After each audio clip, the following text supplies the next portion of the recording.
तो बच्चों इस वीडियो के अंदर हम करेंगे क्लास 10th के चैप्टर नंबर 6 ट्राइंगल्स का एग्जाम्पल नंबर 8। तो एग्जाम्पल 8 दिया है, in figure C M and R N are respectively the medians of triangle A B C and triangle P Q R. दो ट्राइंगल्स दे रखे हैं हमें, एक ए बी सी और एक ट्राइंगल है पी क्यू आर। और इन दोनों ट्राइंगल्स के अंदर हमें मीडियंस बताइए, एक सी एम है मीडियन और एक क्या है आर एन। तो मीडियन क्या होती है? मीडियन वो लाइन होती है जो किसी भी ट्राइंगल को दो हिस्से में डिवाइड करती है और वो दोनों जो हिस्से होते हैं उनका एरिया इक्वल होता है। मींस जैसे ये जो ए एम सी वाला ट्राइंगल है, इसका एरिया इक्वल टू किसके एरिया के इक्वल होगा? सी एम बी के। ये दोनों का एरिया इक्वल होगा। और साथ में ये मीडियन जिस लाइन पर जाकर गिरती है, जैसे ये ए बी लाइन पर जाकर गिरी, तो इसने दो हिस्से इक्वल कर दिए होंगे। ए एम वाली जो लाइन है वो किसके इक्वल बैठेगी? वो इक्वल बैठेगी बी एम के। और ये दोनों ही किसकी आधी होंगी? ए बी की आधी होंगी। मीडियन का काम यही होता है कि वो लाइन का कितना पार्ट कर देता है? दो पार्ट। और ट्राइंगल के भी दो पार्ट कर देता है। ऐसे ये वाली जो आर एन वाली मीडियन है, इसने पी क्यू वाली जो लाइन है इसके दो हिस्से कर दिए होंगे। मीन्स क्यू एन किसके इक्वल हो जाएगी? क्यू एन इक्वल हो जाएगी इस वाली लाइन के, जिसका नाम क्या है? P N. और ये दोनों ही किसकी आधी होंगी? ये दोनों ही पी क्यू की आधी होंगी। ये बताया है हमसे। If triangle A B C is similar to triangle P Q R. उसके बाद हमें बताया कि ट्राइंगल ए बी सी, ये जो पूरा का पूरा ट्राइंगल है, ये पी क्यू आर के क्या है? सिमिलर। तो दो ट्राइंगल सिमिलर होने पर हम उनकी साइड्स का रेशो भी लिख सकते हैं और साथ में हम एंगल्स को भी इक्वल लिख सकते हैं। तो इससे हमें बहुत इंफॉर्मेशन मिल जाएगी। उसके बाद इसने कहा है prove that triangle A M C is similar to triangle P N R. A M C ये वाला ट्राइंगल है, ठीक है, ये वाला जो ट्राइंगल है ये वाला। और इसको हमें सिमिलर करके दिखाना है पी एन आर। मीन्स इस वाले ट्राइंगल के हमें सिमिलर करना है। उसके बाद दूसरे में हमें दिया है C M upon R N. मतलब सी एम ये वाली मीडियन और आर एन ये वाली मीडियन, इन दोनों का जो रेशो है वो इक्वल आना चाहिए A B upon P Q. ठीक है, सेकंड में हमें ये चीज प्रूव करनी है। और थर्ड में इसने बताया C M B. C M B means ये वाला ट्राइंगल इक्वल आना सिमिलर आना चाहिए आर एन क्यू के। तो आर एन क्यू ये वाला है। ठीक है, तो हमें प्रूव करने के लिए क्या क्या हमारे पास थ्योरम्स है? या तो हम लगा सकते हैं एंगल एंगल एंगल, या फिर हम क्या लगा सकते हैं साइड साइड साइड, या फिर हम क्या लगा सकते हैं साइड एंगल साइड। और अगर हम तीन एंगल नहीं ढूंढ पाते हैं तो हम दो एंगल से भी एंगल एंगल प्रॉपर्टी लगा देते हैं। क्योंकि एंगल एंगल का मतलब क्या है? दो एंगल इक्वल हो गए किसी ट्राइंगल के, तो वहां पर तीसरा एंगल भी इक्वल ही बैठता है दो ट्राइंगल्स के बीच में। तो अब बात आती है कि हम इसको कैसे सिमिलर करेंगे। पहले फर्स्ट पार्ट देखते हैं। उसके लिए पहले आप गिवन लिखोगे, फिर टू प्रूव लिखोगे और उसके बाद फिर उसको सॉल्व करेंगे। तो पहले हम लिख लेते हैं गिवन। तो गिवन हमें दिया है, जो हमारे काम की बात है वो ये है कि C M and R N are the medians. Are the medians. और मीडियंस का काम क्या होता है? मीडियंस का काम होता है कि वो जिस लाइन के ऊपर जाकर गिरेगी तो उस लाइन के दो बराबर हिस्से कर देगी। तो इसका मतलब हम ये चीज कह सकते हैं कि ए एम किसके इक्वल हो जाएगी? ए एम इक्वल हो जाएगी बी एम के। और ये दोनों ही किसकी आधी होंगी? ये दोनों ही ए बी की हाफ होंगी। पूरी की पूरी ए बी की आधी ए एम और बी एम। और इसी बात को अगर हम इधर देखें तो यहाँ पर भी वही बात लिख सकते हो कि यहाँ पर कौन कौन सी साइड? पी एन और क्यू एन इक्वल होंगी और दोनों की दोनों पी क्यू की हाफ होंगी। तो यहाँ पर हम लिख देते हैं P N equal to Q N और इक्वल टू 1/2 पी क्यू। ठीक है, ये वाली बात कहाँ से आई? क्योंकि ये दोनों मीडियंस दे रखी थी। और क्या है हमें गिवन? हमें दे रखा है कि ट्राइंगल जो हैं वो दोनों के दोनों कैसे हैं? सिमिलर दे रखे हैं। तो आपको दे रखा है कि triangle A B C is similar to triangle P Q R. और जब दो ट्राइंगल्स आपस में सिमिलर दे रखे हो तो हम साइड्स का रेशो बना सकते हैं। रेशो कैसे बनाएंगे? यहाँ के जो दोनों पॉइंट्स है शुरुआत वाले वो क्या है? A B. और यहाँ वाले दोनों पॉइंट यहाँ शुरुआत वाले पी क्यू। तो ए बी के अपॉन में पी क्यू। यहाँ पर लास्ट के दोनों पॉइंट क्या है? B C. और यहाँ पर कौन से हैं? Q R. तो बी सी के अपॉन में क्यू आर। और फिर तीसरी वाली कैसे रेशो बनाएंगे? शुरुआत का और लास्ट वाला, मीन्स ए सी। और यहाँ पर शुरुआत का और लास्ट वाला पी आर। इस तरीके से हमने रेशो बना लिया। अब ऐसे एंगल भी बना लेते हैं। एंगल ए किसके इक्वल हो जाएगा? एंगल पी के इक्वल। एंगल बी किसके इक्वल हो जाएगा? एंगल क्यू के इक्वल। और एंगल सी किसके इक्वल हो जाएगा? एंगल आर के इक्वल। ये सारी बात हमने गिवन से निकाल दी। टू प्रूफ यहाँ पर लिखा हुआ है, उसको मैं लिख नहीं रहा। अब डायरेक्ट हम क्या देखते हैं? प्रूफ देखते हैं। आप चाहो तो यहाँ टू प्रूफ में लिख सकते हो, फर्स्ट सेकंड थर्ड पार्ट डालकर। अब देखते हैं इसका हम प्रूफ। तो सबसे पहले आपको ये चीज देखनी है कि आपको कौन कौन से ट्राइंगल्स लेने हैं। तो एक ट्राइंगल तो हमें लेना है ए एम सी, और दूसरा ट्राइंगल कौन सा लेना है हमें? P N R. तो ये दोनों ट्राइंगल्स कौन कौन से हैं, तो इसमें मैंने शेड करके आपको दिखा दिया, हमें देखना है इन दोनों ट्राइंगल्स के अंदर। तो अब कौन सी प्रॉपर्टी हम लगाएं, तो देखिए हमारे पास जो साइड्स का रेशो दे रखा है, जैसे A B upon P Q है, तो ए बी वाली जो साइड है अगर मैं इसका हाफ करूंगा तो ए एम बना सकता हूं, और ए एम इस वाले ट्राइंगल में आ रही है। ऐसे यहाँ पर क्या है पी क्यू का मैं हाफ करूंगा तो क्या बना सकता हूं मैं यहाँ से पी एन बना सकता हूं, वो इस वाले ट्राइंगल में आ रही है। और साथ में A C upon P R, A सी इस वाले ट्राइंगल में आ रही है, पी आर इस वाले ट्राइंगल में आ रही है। तो दो साइड्स का रेशो तो हम यहाँ से बना सकते हैं। और दोनों ही ट्राइंगल्स के अंदर एंगल ए किसके इक्वल हो जाएगा, एंगल पी के, तो हम साइड एंगल साइड का यूज कर सकते हैं। समझ में आई ना बात। तो अब बात आती है कि हम इस चीज को लिखेंगे कैसे, उस चीज को आप ध्यान से समझो। हम B C upon Q R क्यों नहीं ले रहे, B C upon Q R इसलिए नहीं ले रहे क्योंकि वो तो इस वाले ट्राइंगल का हिस्सा है, उससे हमारा कोई मतलब ही नहीं है। तो आप सबसे पहले क्या लिखोगे, हमें दे रखा है कि A B upon P Q equal to क्या है A C upon P R. ये बात हमने यहां से उठाई, A B upon P Q equal to A C upon P R. तो इसको आप क्या लिख लो, गिवन। लेकिन इस वाले ट्राइंगल के अंदर ए एम सी के अंदर पूरी की पूरी ए बी थोड़ी नहीं है, इसमें तो बस ए एम है। और ऐसे ही इसमें यहाँ पर पूरी की पूरी पी क्यू थोड़ी ना, यहाँ पर तो ये बस इतनी है पी एन। तो हम क्या करते हैं, ऊपर नीचे 1/2 से डिवाइड कर देते हैं। तो यहाँ पर 1/2 की मल्टीप्लीकेशन ए बी में और 1/2 की ही मल्टीप्लीकेशन किस में, पी क्यू में। देखा जाए तो हमने कुछ भी नहीं किया क्योंकि 1/2 से 1/2 कैंसिल हो जाएगा, A B upon P Q तो लिखा रहेगा तब भी। इक्वल टू क्या हो गया, A C upon P are. अगर आपने न्यूमरेटर में किया है तो डिनोमिनेटर में भी वही चीज हम कर देते हैं, तो इक्वेशन पे कोई भी फर्क नहीं पड़ता।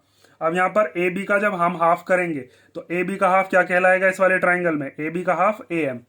तो हम इसको लिख सकते हैं ए एम अपॉन, ऐसे ही इस वाले ट्राइंगल के अंदर पी क्यू का हाफ क्या क्या है, क्यू एन है और पी एन है, लेकिन हमें क्या लेना है, बस पी एन लेना है। तो A M upon P N equal to क्या हो गया, A C upon P R. अब हमारे पास दो साइड्स का रेशो आ गया और हमें एक एंगल इक्वल दे रखा है कि एंगल ए किसके इक्वल है, एंगल पी के, और वो इस ट्राइंगल्स में भी आ रहा है। तो यहां पर हम लिख देंगे एंगल ए, इसके बाद का क्या लिखेंगे हम, and angle A equal to क्या है, एंगल पी। ये बात कहां से आई, ये बात आ गई गिवन से। तो इसका मतलब हम ये कह सकते हैं कि triangle A M C is similar to triangle P N R, P N R. और कौन सी प्रॉपर्टी से, by side angle side similarity. ये बात समझ में आई। अब जब हमने ये दोनों के दोनों ट्राइंगल्स आपस में सिमिलर कर दिए, तो अब सिमिलर करने के बाद हम यहाँ पर साइड्स का रेशो बनाकर लिख सकते हैं। साइड का रेशो कैसे बनाते हैं, जैसे यहाँ पर शुरुआत के दो क्या हैं, ए एम अपॉन में यहाँ पर इसके क्या आ जाएगा, इधर से पी एन। उसके बाद यहाँ पर जो आगे के दोनों साइड्स हैं वो कौन सी हैं, सी एम या एम सी। लेकिन मुझे जो चीज लेकर आनी है उसमें सी एम लिखा हुआ है, तो मैं पहले ही इसको क्या लिख देता हूँ, एम सी की जगह सी एम। बात एक ही है, एम सी लिखे या सी एम लिखे। और इधर से क्या है, ये एन आर कह लो या आर एन कह लो, तो ये हो गया आर एन। और तीसरी कौन सी बैठेगी, ए सी और P R, A C upon P R. ये बात हमने कहां से लिखी है, by C P S T. अगर दो ट्राइंगल्स आपस में सिमिलर होते हैं तो उनके कॉरस्पॉन्डिंग पार्ट्स भी आपस में क्या होते हैं, सिमिलर। ये चीज क्यों लिखी है, ये चीज अब आप समझ जाओगे जब मैं सेकंड वाला पार्ट प्रूव करके दिखाऊंगा।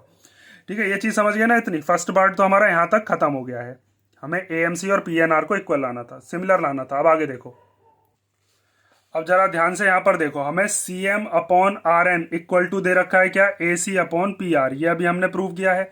यहाँ से समझ गया ना कैसे साइड का हमने रेशो बनाया, पहली दोनों साइड ए एम, यहाँ से दोनों साइड पी एन, फिर यहाँ से आगे की दोनों साइड कौन कौन सी, सी एम या एम सी कह लो, यहाँ से कौन कौन सी, एन आर या फिर आर एन कह लो। ऐसे यहाँ से ए सी और पी आर वो हमने लिख दी। अब यहाँ पर देखो जो चीज हमें गिवन में दिया था, गिवन में हमें A B upon P Q को किसके इक्वल दे रखा था, A C upon P R के। A B upon P Q equal to क्या है, A C upon P R. देखो हमें जो लेकर आना है ना, C M upon R N equal to A B upon P Q. यहाँ पर A B upon P Q भी A C upon P R के इक्वल है और C M upon R N भी A C upon P R के equal है। तो हम ये चीज कह सकते हैं कि जब दोनों में A C upon P R equal है तो C M upon R N भी तो किसके इक्वल हो जाएगा, A B upon P Q के। क्यों हो जाएगा, क्योंकि दोनों के आर एच एस इक्वल तो दोनों के एल एच एस इक्वल। जैसे मान लेते हैं, हाँ चलो अगली स्टेप में ही लिखता हूं मैं कि since C M upon R N equal to क्या है, A C upon P R. ये चीज अभी हमने यहां पर प्रूव करी है, तो आप इसको लिख दो। ये आ गई हमारी इक्वेशन नंबर फर्स्ट, जो कि अभी हमने जस्ट प्रूव भी करी थी। ठीक है, और साथ में यहां पर हमें क्या दे रखा है कि A B upon P Q equal to है A C upon P R. ये चीज हमें दे रखी थी कहां पर, गिवन में। इसको मान लेते हैं इक्वेशन नंबर सेकंड। ये बात कहां से आई, ये हमें गिवन में दे रखी थी। तो अब इन दोनों से आप क्या कह सकते हो, therefore from equation number first and equation number second हम कह सकते हैं कि जब इन दोनों के आर एच एस इक्वल तो दोनों के एल एच एस भी क्या होंगे, equal. Means C M upon R N equal to क्या होगा, A B upon P Q. और यही चीज हमें क्या करनी थी, सेकंड पार्ट में प्रूव करके दिखानी थी। ठीक है, यहां पर ये कौन सा पार्ट हो गया आपका, सेकंड वाला पार्ट। अब हम देखते हैं इसका थर्ड पार्ट। तो थर्ड पार्ट में हमें क्या दिया है, सी एम बी मतलब ये वाला ट्राइंगल जिसमें शेड नहीं है, और आर एन क्यू मतलब ये वाला ट्राइंगल। तो इस वाले को भी हम ऐसे ही सिमिलर करेंगे जैसे हमने ये वाले किए थे। बस करना क्या है, हमें A B upon P Q तो यही लेंगे हम, क्योंकि A B upon P Q को जैसे हमने यहाँ पर चेंज करके ए एम और पी एन बनाया है, इस बार हम क्या बना देंगे, इस बार हम बना देंगे बी एम और क्यू एन। ठीक है, और जैसे इसमें हमने ए सी अपॉन पी आर लिया था, ए सी और पी आर, इस बार हम क्या ले लेंगे, बी सी और क्यू आर। और एक एक एंगल मिल जाएगा मुझे, एंगल बी एंगल क्यू के इक्वल। ये दोनों भी आपस में कैसे हो जाएंगे, similar by side angle side similarity. ठीक है, अब इस चीज को ध्यान से समझो। अब हम करते हैं कौन सा पार्ट, थर्ड पार्ट। तो थर्ड पार्ट में मुझे कौन कौन से ट्राइंगल्स लेने हैं, एक ट्राइंगल मुझे लेना है सी एम बी एंड दूसरा वाला ट्राइंगल क्या लेना है, आर एन क्यू। ठीक है, तो सबसे पहले हम इसके अंदर अब क्या चीज लिखेंगे, ध्यान से एक मिनट रुको। तो पहली चीज हम लिख सकते हैं इसमें A B upon P Q equal to B C upon Q R. A B ये वाली साइड, पी क्यू ये वाली साइड, बी सी ये वाली साइड, क्यू आर ये वाली साइड। क्यों लिख सकते हैं ये चीज, ये हमें गिवन में देख लो, ये रहा A B upon P Q equal to B C upon Q R. इस बार A C upon P R क्यों नहीं लिया, क्योंकि ए सी और पी आर तो ऊपर वाले ट्राइंगल में थे, इधर वाले ट्राइंगल में थे, उससे हमारा कोई मतलब ही नहीं है। जैसे जब हमने ये वाले दोनों ट्राइंगल लिए थे हरे वाले, तो हमने वहां पर बी सी और क्यू आर को नहीं लिया था। ठीक है, अब ए बी का करते हैं यहाँ पर हाफ। तो half of A B and half of P Q. क्यों कर रहे हैं हाफ, क्योंकि ए बी का हाफ आ रहा है बस इसके अंदर, यहां से यहां तक का, ये वाला क्या नाम है इसका, बताओ। इसका नाम है बी एम। और ऐसे ही इधर पी क्यू का जब हम हाफ करेंगे तो पी क्यू का हाफ क्या होगा, क्यू एन। ये बात यहां पर लिखी हुई है। ठीक है, पी क्यू का half Q N, A B का हाफ बी एम। तो यहां पर हम क्या लिख देते हैं, क्यू एन और इक्वल टू में क्या आ गया, B C upon Q R. ठीक है, तो यहां पर अब ध्यान से देखो, ये वाली साइड कौन सी हो गई, बी एम, और ऐसे यहां से कौन सी वाली साइड हो गई, ये वाली क्यू एन। फिर उसके बाद यहां पर बी सी वाली साइड हो गई ये, और यहां पर क्यू आर वाली साइड हो गई ये। तो अब इन दोनों के बीच का जो एंगल है वो वाला एंगल ये बैठेगा, एंगल बी। और ऐसे यहाँ पर क्यू एन का और क्यू आर का, क्यू एन और क्यू आर के बीच का जो एंगल है वो ये वाला बैठेगा। तो यहाँ पर हम लिख सकते हैं angle B equal to angle Q, क्योंकि ये वाली बात क्या थी, गिवन थी। तो इसका मतलब triangle C M B is similar to triangle R N Q. कौन सी प्रॉपर्टी से, by side angle side similarity. ठीक है, और यही तीनों पार्ट हमें क्या करने थे, प्रूव। और देखो इसमें भी समझ ही लो, अगर ये चीज़ आपको समझनी है ही तो इसमें भी बता देता हूँ मैं। यहाँ पर हमने कौन कौन सी साइड ली थी, A M upon P N. तो ए एम ये वाली साइड हो गई, पी एन ये वाली साइड हो गई। ए C upon P R, A सी ये वाली साइड हो गई और पी आर ये वाली साइड हो गई। और इन दोनों के बीच का क्या लिया है, ये वाला हमने एंगल, ये वाला एंगल। तो कौन सी प्रॉपर्टी लगी थी यहाँ पर भी, इसीलिए यहाँ पर भी साइड एंगल साइड लगी थी। ये वाला साइड, ये एंगल, ये साइड, ये साइड, ये एंगल, ये साइड।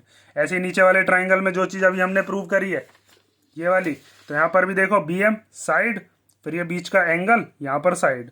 ऐसे यहाँ पर क्यू एन वाली साइड, फिर ये बीच में एंगल क्यू, ये एंगल हो गया, और यहाँ से यहाँ तक क्यू आर वाली जो है ये क्या हो गई, साइड। तो साइड एंगल साइड। तो ये हो गया आपका एग्जाम्पल नंबर 8। और इसी के साथ ये आपके जो एग्जाम्पल्स हैं इस चैप्टर के वो कंप्लीट हो गए। इंपॉर्टेंट एग्जाम्पल है, इसमें कोई डाउट हो तो आप कमेंट करके पूछ लेना, इसको ध्यान से कर लेना। और नेक्स्ट वीडियो से हम शुरू करेंगे एक्सरसाइज 6.3। और नेक्स्ट वीडियो में मिलते हैं, बाय।